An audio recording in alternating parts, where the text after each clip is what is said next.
하러 왔는데 네, 죄송합니다. 네, 엘리트가 아니어서 죄송합니다. 네, 부족하지 않은 호인영 기자가 준비한 제 거요? 네. 시간이 되나요? 근데 너무 길게.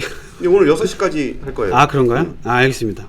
그러면 아까 이 카카오뱅크 핫하다 뭐 시초가가 15%만 뛰면은 KB금융 1위 대장주 제치고 바로 1위 간다라고 얘기했는데, 이게 요즘에 좀 은행권의 이슈 중에 하나가 이 디지털화거든요. 이 디지털이 아니면 그 시청자분들 중에서도 점포 마지막으로 가신 거 언젠지 한번 저 최근에 그저께인가 그 아기를 낳으면은 나라에서 아동수당을 카드를 주거든요.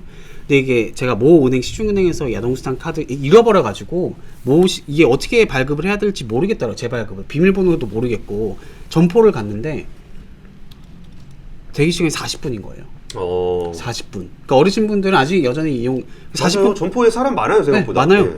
40분인데 근데 이 40분 동안 할 게 없어가지고 그때 일하다가 잠깐 간 거라 노트북을 열고 좀 이렇게 그 은행 사이트 들어가가지고 해봤거든요. 재발급 신청이 있더라고요. 5분 만에 재발급 버튼 누르니까 바로 그 40분 동안 점포에서 기다릴 필요 없이 이게 되는 시대. 이게 디지털이라고 볼 수 있거든요. 그리고 보통 모바일 뱅크 비밀번호 5번 틀려서 가는 사람들이 많죠. 그렇죠. 요즘 3번이더라고요. 애숙김님 감사합니다. 감사합니다.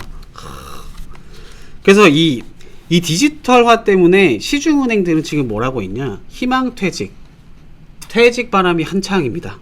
그래서 상반기에 5대 시중은행에서 짐 싼 인력이 2,600명. 저 되게 슬픈 얘기 하나 해드릴까요? 희망퇴직이라 함은 있는 집에서 하는 거예요. 그쵸. 있는 집에서 하는 거예요. 예, 은행이 그나마 자금의 여력이 있으니까 2,600명한테 희망퇴직금을 주면서 내보내는 맞아요. 건데, 어쨌든 이것이 슬프다라기보다는 은행의 달라진 현실을 좀 보여주는 것 저는 같아요. 이게 희망퇴직에 대한 동정심 이런 게 아니라 이 은행업이란 은행에서의 디지털화가 워낙 물결이 커지다 보니까, 그러니까 그냥 희망퇴직이 아니라 준정년 특별퇴직이라고 해서 만 40세 이상 이런 분들도 이제 희망퇴직 대상을 받는 거죠. 근데 은행 입장에서, 그러니까 은행뿐만 아니라 모든 회사 입장에서 이 퇴직이라고 하면은 이 비용을 줄이는 느낌이 있지만 사실 이 퇴직금 부담이 만만치가 않거든요. 특히나 이 은행 같은 경우는 보통 한 36개월치 이걸 주면 그냥 몇 억이 그냥 한 사람에 나가는 거예요. 치니까 네. 예를 들어서 한 1억 5천 받는다 그러면은 4억 5천. 그렇죠. 그래서 근데 또 이게 딜레마가 뭐냐면은 보통 이런 PD가 나가면은 3년치 하면은 한 4,500. 선배가 이런 게 슬픈 얘기라는 거예요. 선배가 나가면은 얼마 될까요? 한 별 차이 없는 것 같은데. 슬픕니다. 네. 아무튼 이게 은행 입장에서 딜레마인 게 이 희망퇴직, 명예퇴직, 그러니까 이 퇴직을 받는 게 우리 이제 디지털 되니까 이 조금 좀 죄송한 말씀이지만 이 필요 없는 인력은 좀 쳐내서 우리가 효율화를 합시다라고 하는데, 또 희망퇴직 신청을 받으면은 일 잘하시는 분들이 그렇죠. 퇴직을 이직이 한다는 가능한 분들이 퇴직을 하죠. 못하시는 분들은 이 정년까지 쭉 남아있고, 이게 좀 악순환이 되고 있는 것 같은 게, 그래서 시중은행 같은 경우는 우리 효율화 해보자 해서 퇴직 신청을 받으면은 정말 능력 있는 분들이 막 인터넷 은행 가가지고 퇴직금 4, 5억씩 받으셔서 인터넷 은행을 이직을 해가지고 그 시중은행을 위협하는 또 이런 어떤 그거에 합류를 하게 되고, 조금 이런 게 그 딜레마 같은데, 근데 이게 희망퇴직 확실히 늘어난 게 이 연령이 첫 번째로 일단 낮아졌고, 그리고 모 은행 같은 경우는 올해만 2번 받았어요. 이게 상당히 가파르거든요. 그래서 이게 왜 이렇게 퇴직을 하냐라고 보면 디지털 하는데, 그럼 도대체 이 점포나 이런 현장에서 어떤 일들이 벌어지고 있냐. 그래서 제가 그걸 한번 정리를 해봤거든요. 이 디지털화의 반대에 있는 게 은행 점포수라고 간단하게 생각을 하시면 됩니다. 왜냐하면 디지털은 비대면이니까 점포 갈 일이 없으니까 점포를 당연히 먼저 줄이게 되거든요. 이 2015년에 국내 은행 전체 점포수 7,280개에 달했는데 작년에는 6,400개, 그러니까 1,000개 정도가 줄어든 거죠. 1,000개 날라갔으면 거의 하루에 3개씩 닫은 거예요. 맞습니다. 속도를 얘기를 드리면은 주목해야 되는 건 이 폐쇄 속도거든요. 뭐 점포 매년 일정한 문을 닫는 게 아니라 2018년, 2019년에는 줄어든 점포가 20곳, 57곳. 근데 작년에 303곳. 그러니까 6배가 늘어버린 거죠.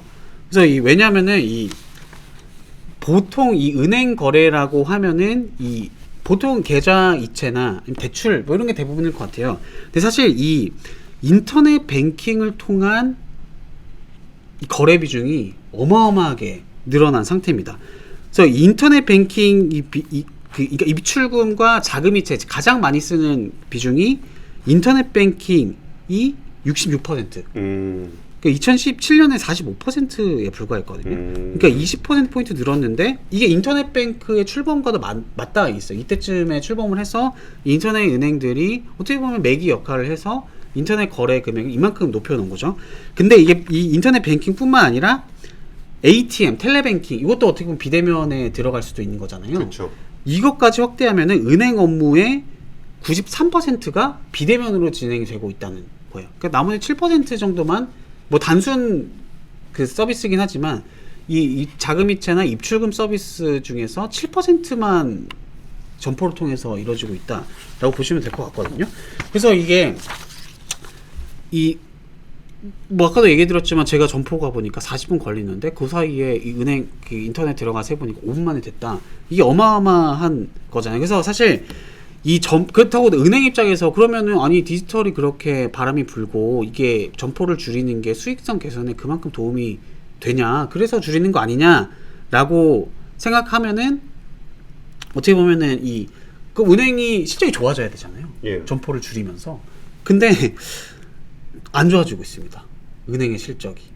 왜 그러죠? 금융사 같은 경우는 금융지주사 같은 경우는 사상 최대 실적 뭐 이런 얘기가 많이 나오고 있잖아요. 근데 일 뜯어 보면은 얼핏 보면은 뭐 KB금융이 사상 최대 실적을 이렇게 했어. 그러면 KB국민은행 실적이 좋나 보네라고 생각하실 수가 있는데 그게 아니라 이 세부적으로 뜯어 보면은 금융지주 안에는 은행도 있고 증권사, 보험사 여러 가지가 있잖아요. 예. 은행 말고 이 증권사나 보험사, 이 비은행 계열사들이 실적이 그러니까 워낙 많이 늘어나가지고 사상 최대 실적을 기록한 거지. 은행만 따로 떼놓고 보면은 지난해 거의 대부분의 은행이 순이익이 감소를 했습니다. 지난해. 감소했어요? 네, 올해는 조금 그래도 금리가 오르고 가계부채도 워낙 많이 늘어서 은행 실적도 좀 방금 보고 오니까 좀 늘어나긴 한 것 같은데, 근데 이 금융지주, 금융그룹 안에서 차지하는 은행의 위상이 점점 떨어지고 있다.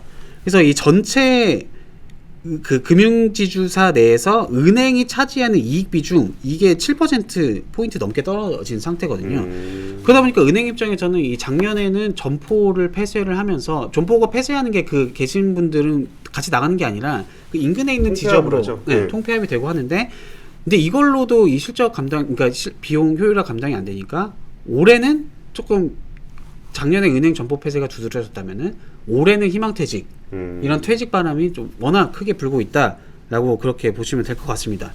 근데 그러면은 이 시중은행이 이렇게 점포 줄이고 인력, 퇴직금 줘서 인력을 준 사이에 인터넷 은행은 뭐라고 있냐?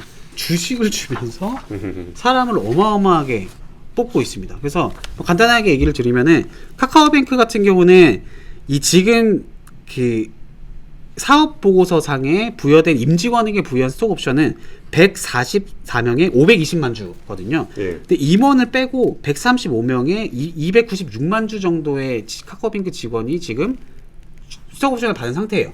근데 이 옵션, 그러니까 이 스톡 옵션이라고 하는 게 뭐냐면은 이 회사가 상장하기 전에 우리 스톡 옵션을 줄 테니까 이게 주는 게 아니라 그 직원분들이 사는 거거든요. 그렇죠. 네, 이 살 수 있는 권한을 주는 거죠. 가격을 정해놓고. 이 가격이 얼마냐? 보통 5,000원입니다. 5,000원. 카카오뱅크도 5,000원이에요? 카카오뱅크 5,000원입니다. 근데 지금 공모가 얼마죠? 39,000원. 4만 원이라고 하면은 그러니까 직원 135명이 미행사한 수량이 지금 128만 주 정도 되거든요. 그러니까 1인당 평균 한 1만 주를 보유하고 있으니까 워낙 최대 3억 원 차이. 그러네요. 네.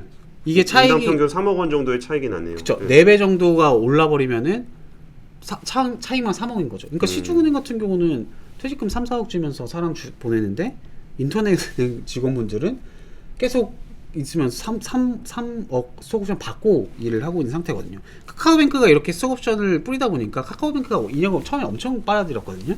K뱅크, 토스뱅크도 최근에 이제 K뱅크 같은 경우도 최근에 임직원 320명에게 스톡옵션 90만 주 부여했고, 토스뱅크도 토스뱅크는 아직 출범도 안 했거든요. 근데 이제 입사 1주년이 된 임직원 30명에게 총 68만 주의 스톡 옵션을 제공을 했습니다. 그러니까 한 액면가가 다 5,000원이거든요. 그러니까 이 토스뱅크나 이 K뱅크 같은 경우 직원 같은 경우도 이 카카오뱅크가 경쟁사이긴 하지만 스톡 옵션을 받은 입장에서는 카카오뱅크의 이 IPO가 흥행한다.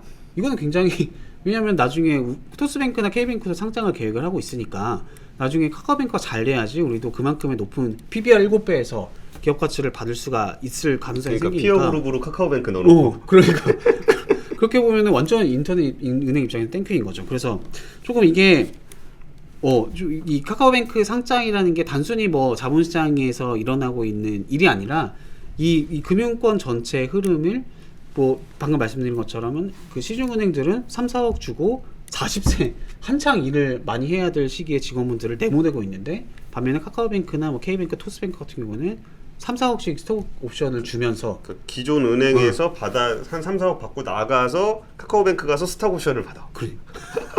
아유 해부님 감사합니다. 더운 날 속 시원한 설명. 아 역시 속 시원하게 설명해 보겠습니다. 뭐 그 준비한 얘기는 여기까지입니다. 네. 죄송합니다. 마무리가 그런데 어쨌든 네, 시중은행과 고맙습니다. 인터넷 양쪽으로 받으신 분이 있으신지 또 따로 찾아보도록 하겠습니다.